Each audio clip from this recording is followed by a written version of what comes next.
everyone, welcome back to my channel. இன்னைக்கு special என்னன்னு பாத்தீங்கன்னா நம்ம எக் மேகி எப்படி பண்றதுன்னு தான் பார்க்க போறோம். வாங்க வீடியோக்குள்ள போலாம். வீடியோவை ஸ்கிப் பண்ணாம பாருங்க. ஃபர்ஸ்ட் pan எடுத்துக்கோங்க. pan நல்லா ஹீட் ஆனதுக்கு அப்புறம் அதுல ஆயில் ஆட் பண்ணிக்கோங்க. கடுகு ஆட் பண்ணி கடுகு நல்லா பொரிஞ்சதுக்கு அப்புறம் கறிவேப்பிலை ஆட் பண்ணிக்கோங்க. கறிவேப்பிலை நல்லா ஃப்ளேவர் வாசமா இருக்கும். சோ வந்து கறிவேப்பிலை நம்ம ஆட் பண்ணிருக்கோம். அப்புறம் நீளமா நறுக்கி எடுத்திருந்தா பச்சை மிளகாய் நான் ஒரு 4 பச்சை மிளகாய் ஆட் பண்ணிருக்கேன்.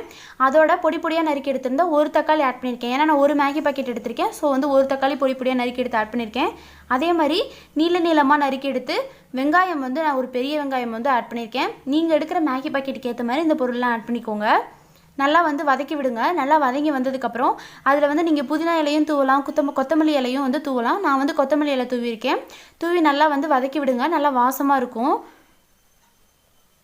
பாருங்க நல்லா வதங்கி வந்துருச்சு. இதுக்கு அப்புறம் நான் வந்து இதல தேவையான அளவு உப்பு ஆட் பண்ணி நல்லா வதக்கி விட்டு அதுல ஒரு முட்டை வந்து உடைச்சு ஊத்திருக்கேன். ஏன்னா நான் எடுத்துக்க மேகி பாக்கெட் ஒண்ணுனால சோ ஒரு முட்டை எடுத்துர்க்கேன். நீங்க நிறைய மேகி பாக்கெட் எடுத்தீங்கன்னா அதுக்கு ஏத்த மாதிரி முட்டை ஆட் பண்ணிக்கோங்க. இல்ல எனக்கு முட்டை நிறைய வேணும் அப்படி நீங்க நினைச்சீங்கனாலும் நீங்க நிறைய முட்டை ஆட் பண்ணிக்கலாம். இந்த மாதிரி நல்லா கிளறி விட்டுக்கிட்டே இருந்தீங்கன்னா நல்லா வந்து முட்டை எல்லாம் வந்து நம்ம எக் பொடி மாஸ் செய்யற மாதிரி வந்துரும். சோ அதுக்காக தான் வந்து நம்ம இந்த மாதிரி ஃபர்ஸ்ட் பண்றோம். நான் ஃப்ளாஷ் போட்டு எடுத்துக்கனால நல்லா கிளார் அடிக்குது. Sorry guys. அப்புறம் பாத்தீங்கன்னா இப்போ நல்லா வந்து வதங்கி வந்துருச்சு. இதுல வந்து கொஞ்சமா வந்து மசாலா பொடி ஆட் பண்ணிக்கோங்க. சிக்கன் மசாலா பொடி நான் வந்து ஆட் பண்ணிருக்கேன். ஆட் பண்ணி நல்லா வந்து இந்த மாதிரி வந்து கிளறி விட்டு வதக்கி விடுங்க. கொஞ்சமா வந்து நீங்க ஆட் பண்ணா போதும். ஏன்னா அது நம்ம வாசத்துக்காக தான் சிக்கன் பொடி ஆட் பண்றோம். பாருங்க நல்லா மைய வதங்கி வந்துருச்சு. எக் பொடி மாஸ் மாதிரியே இருக்கு பாருங்க பார்க்க. இப்போ வந்து நம்ம வந்து இத ஒரு பிளேட்ல மாத்தி எடுத்து வச்சுக்கலாம்.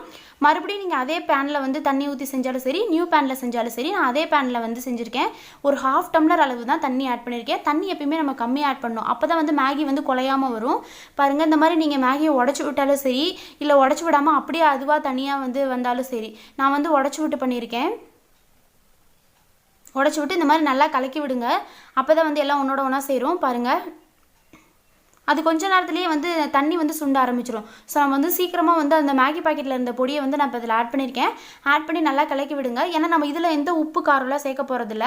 ஏன்னா வந்து மேகி பாக்கெட்ல இருக்குறதே வந்து இது கரெக்ட்டா இருக்கும். பாருங்க தண்ணி சொன்ன மாதிரி சீக்கிரம் வத்தி வந்துருச்சு. அவ்வளவுதான். இந்த மாதிரி ஸ்டேஜ்ல நம்ம வந்து ஆல்ரெடி வந்து எக் பொடி மாஸ் மாதிரி செஞ்சு அத ஒரு பிளேட்ல எடுத்து வச்சிருந்தோம் பாத்தீங்களா? அதை இதல ஆட் பண்ணி நல்லா கிளறி விட்டுக்கிட்டே இருங்க. அப்பதான் அது ஒண்ணோட ஒண்ணா நல்லா கலந்து வரும். அவ்வளவுதான் பாருங்க மேகி ரெடி ஆயிருச்சு. இதுலயே நீங்க நார்மலா மேகி செஞ்சு மேல முட்டையை உடைச்சு ஊத்தியும் பண்ணலாம். அது நல்லா கொலகொலன்னு இருக்கும். யாருக்கெல்லாம் கொலகொலன்னு இருக்குது பிடிக்குமோ அவங்கலாம் வந்து அந்த மாதிரி செஞ்சு சாப்பிடுங்க. பட் அதே சமயம் அந்த மாதிரி மெத்தட் நம்ம செய்யும்போது அது ஆறி போனா நம்மனால சாப்பிட முடியாது. எக் ஸ்மெல் அடிக்க ஆரம்பிச்சிரும். நீங்க இந்த மாதிரி செஞ்சீங்கன்னா முட்டை ஸ்மெல் அடிக்காது. நல்லா இருக்கும். நல்லா கிறிஸ்பியா சூப்பரா இருக்கும். சோ வந்து உங்களுக்கு இந்த மாதிரி மெத்தட் பிடிச்சிருந்துச்சுனா நீங்க செஞ்சு பார்த்து எப்படி இருக்குன்னு சொல்லி கமெண்ட் செக்ஷன்ல கமெண்ட் பண்ணுங்க. உங்களுக்கு இந்த வீடியோ பிடிச்சிருந்துச்சுனா லைக் பண்ணுங்க, ஷேர் பண்ணுங்க, சப்ஸ்கிரைப் பண்ணிக்கோங்க. மறக்காம பக்கத்துல இருக்க பெல் ஐகானை பிரஸ் பண்ணிக்கோங்க.